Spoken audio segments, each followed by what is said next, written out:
गुरु प्यारी साध संगत जी, आप सभी को राधा स्वामी जी।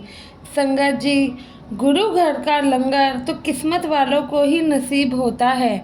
हर किसी के नसीब में कहाँ है कि वह गुरु घर का लंगर खा सके। अगर आप इतने सही सलामत है, आपका शरीर इतना सलामत है कि आप खुद गुरु घर जाकर वहाँ का लंगर चख सकते हैं, तो अपने आप को बहुत ही किस्मत वाला समझना और इन सब के लिए उस रब का शुक्राना अदा ज़रूर करना।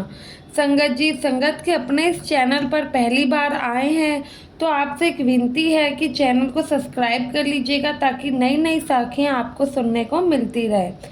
साथ संगत जी, लंगर प्रसाद की बेकदरी पर मैं आपको एक घटना बताने जा रही हूँ, जो कि सुनने के बाद आप कभी भी, चाहे वह अपने घर का अन्न हो या फिर लंगर का, उसका निरादर नहीं करेंगे, ना ही उसे जाने देंगे। संगत जी, ना जाने हम लोग इस बात को कितनी बार सुन और पढ़ चुके हैं कि खाने की चीज़ की कभी भी बेकदरी नहीं करनी चाहिए, क्योंकि इससे बहुत ही जिसकी वजह से हम जीते हैं उसी को हम बर्बाद करते हैं। बताइए, खाने के बिना कोई जीवन है, पानी के बिना कोई जीवन है, और हम जैसे लोग उन्हीं सब चीज़ों को बर्बाद करने पे तुले हुए हैं। इतने सुनने के बावजूद लोग बची हुई रोटी को गाय को या किसी जानवर को खिलाने की बजाय एक पल भी नहीं लगाते हैं कि उसे फेंक देते हैं। और जो लोग ऐसी हरकत करते हैं, उन्हें पता नहीं क्या क्या देखना पड़ता है, किन किन चीज़ों से गुजरना पड़ता है। क्योंकि संगत जी, अगर हम अन्न का अनादर करेंगे तो एक दिन ऐसा आएगा कि हम उसी अन्न के लिए तरसेंगे। कहते हैं ना, जब भूख लगी हो तो सूखी रोटी भी पकवान के जैसी होती है। तो खुद सोचिए, हम क्यों उस अन्न को निरादर कर देते हैं, क्यों हम उतना ही नहीं लेते जितना हमें खाना है। संगत जी, ये एक बीवी की घटना है। ये बीवी कहती है कि जब इनकी शादी हुई तो वो सत्संगी परिवार में हुई, और जैसे कि सत्संगी लोगों का नियम ही है, बाबा जी भी अपने हर सत्संग में फरमाते हैं कि हमें खाने की चीज़ को बिल्कुल वेस्ट नहीं करना है। लेकिन ये जो बीवी थी, इनकी आदत बिल्कुल भी वैसी नहीं थी। शादी से पहले इन बीवी के मायके में ऐसा कोई भी नियम नहीं था। वह लोग तो जितना खाना होता था उतना लेते थे, बच जाता तो डस्टबिन में फेंक देते थे।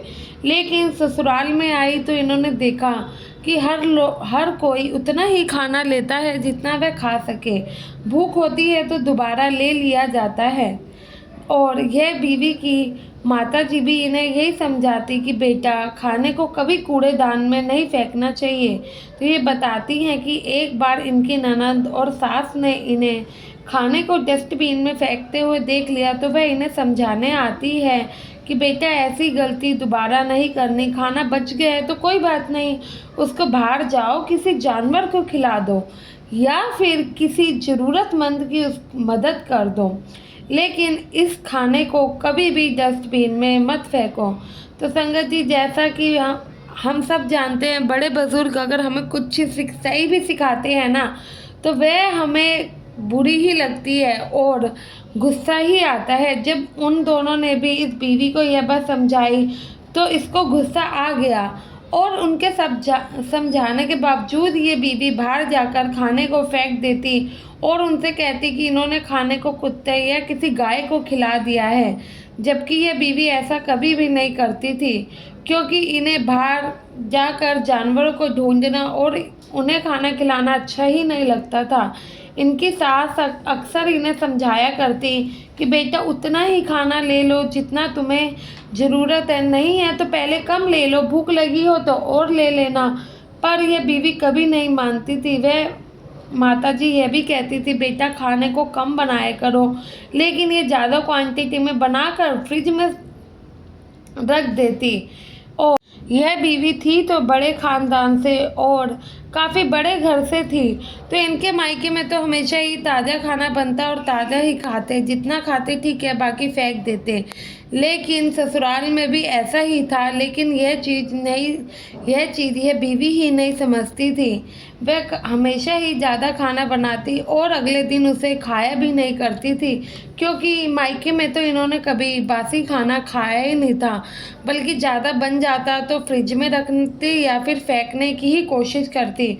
एक बार इनकी सास ने इन्हें ऐसा करते हुए देख लिया तो वह बहुत ज़्यादा ही इन पे समझाने आती है और बहुत ज़्यादा बोलती हैं कि बेटा, रोटी की बेकदरी करने वालों को मालिक कभी माफ़ नहीं करता है। रोटी भगवान का ही एक रूप है, तुम इसे कभी भी जाया मत करो, कभी भी। अगर तुम्हारा उससे पेट भर गया है ना, तो किसी और का पेट भर दो, पर जाया क्यों करना। इसकी कीमत हम लोग तब समझते हैं जब हमें भूख लगी होती है और हमें खाने को कुछ नहीं मिलता है। इनकी माताजी के समझाने पर भी ये कई बार नहीं मानती और झूठ बोल देती कि इन्होंने खाने को बाहर नहीं फेंका, बल्कि किसी गरीब या ज़रूरतमंद की मदद कर दी है। ऐसे करते हुए कई साल इन्हें बीत गए और एक बार इन्होंने देखा कि घर के बाहर भिखारी और दो छोटे बच्चे कूड़े में से कुछ खाने को ढूंढ रहे थे और ये उस समय बचा हुआ खाना ही बाहर फेंकने गई थी। यह बीवी तब भी इतनी, मतलब कि इनकी दिमाग में नहीं आया, तब भी इतनी दयावान नहीं हुई कि वो ही खाना जो ये फेंकने गई है वो उन मासूम बच्चों या भिखारियों को दे दे।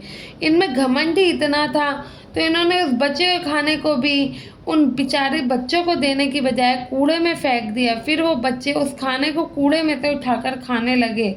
फिर मालिक की ऐसी कृपा हुई, मालिक ने भी अपना रूप दिखा ही दिया। कुछ समय बाद इनकी करने की सज़ा इन्हें ऐसे मिली कि इनके गले में ऐसी जगह कैंसर हो गया कि ये कुछ भी निगल पाने की हालत में नहीं थी। कई महीनों तक इनका इलाज चला। इलाज के बावजूद इनको जो भी खाना होता वह फूड पाइप से ही इनके अंदर तक खाना पहुंचाया जाता। उस समय यह बीवी बिस्तर पर लेटे लेटे अपने उन्हीं कर्मों को याद करके रोया करती। जो पाप इन्होंने किए थे वे सब इनको याद आते और बाबा जी से अपने किए की माफ़ी मांगने लगती है। ये बताती हैं कि इनकी हालत ऐसी हो गई कि ये एक एक रोटी खाने को तरस गई थी। क्योंकि कुछ इनसे निकला ही नहीं जाता था। तब इनकी सास ने भी इन्हें बाबा जी के शब्द चला कर दिए और हर समय उनकी भक्ति करने के लिए कहा। और इन बीवी ने अपनी सास की बात को माना भी और उनकी बाबा जी से अरदास भी करी कि वह इन्हें जल्दी ठीक कर दे। ऐसे ही थोड़े समय बीतता गया। ये डेली ही अब बाबा जी से अरदास करती, अपने माफियों की गलती मांगना कभी नहीं भूलती थी। सुबह शाम बाबा जी के शब्दों को सुनती और सत्संगों को सुना करती थी। बस यही कहती कि मेरी करने के लिए मुझे एक बार माफ़ कर दो। लगभग ऐसे करते हुए 9 से 10 महीने बीत गए होंगे। इन्होंने इतने टाइम तक वह नर्क भोगा। उसके बाद जब ये ठीक हुई और अब बाबा जी की कृपा से ये ठीक हो ही गई थी, तो अब इन्होंने भी सत्संग घर जाना शुरू कर दिया। वहाँ पर सेवा भी ले ली। अब ये वहाँ पर सेवादार हैं और डेरे में जब भी ये जाती हैं तो इनकी ड्यूटी लंगर बरताने में ही लगाई जाती है। ये बताती है कि बाबा जी मुझ पर ऐसी कृपा करते हैं कि 9-10 महीने के दुखों को भोगने के बाद शायद मेरा हिसाब किताब बराबर हो गया हो। बीवी ने संगत को भी सलाह दी कि अन्न का एक भी दाना बहुत कीमती होता है। एक एक दाने की आपको कदर करनी है। चाहे आप कम खाए उतना ही लीजिए, थाली में जितना ना जाए नाली में। कोई बात नहीं, कम ले लो, किसी और के मुंह में ही चला जाएगा, लेकिन कभी भी खाने को वेस्ट नहीं करना चाहिए। साथ संगत जी, इस वीडियो को सुन रही बहुत सारी संगत शायद जाने अनजाने में पता नहीं कितनी गलती कर बैठती होगी, लेकिन आशा है इस सच्ची आप बीती से आप भी सीख लेंगे और कभी भी सत्संग घर या भंडारों में लंगर को जितना खाना हो उतना ही लीजिएगा। कैंटीन से भी जितना खाना है उतना ही लीजिए। गुरु घर का एक एक अन्न बड़ा ही कीमती है। गुरु घर का के अपने घर का भी, उसे कभी भी व्यर्थ मत कीजिएगा। साथ संगत जी विदा लेते हैं। आशा है आपको वीडियो अच्छी लगी होगी और आप भी अब अन्न की कदर करेंगे। चैनल को सब्सक्राइब करना ना भूलें और कमेंट में राधा स्वामी ज़रूर लिखिएगा जी। गुरु प्यारी साथ संगत जी, आप सभी को हमारी तरफ से राधा स्वामी जी।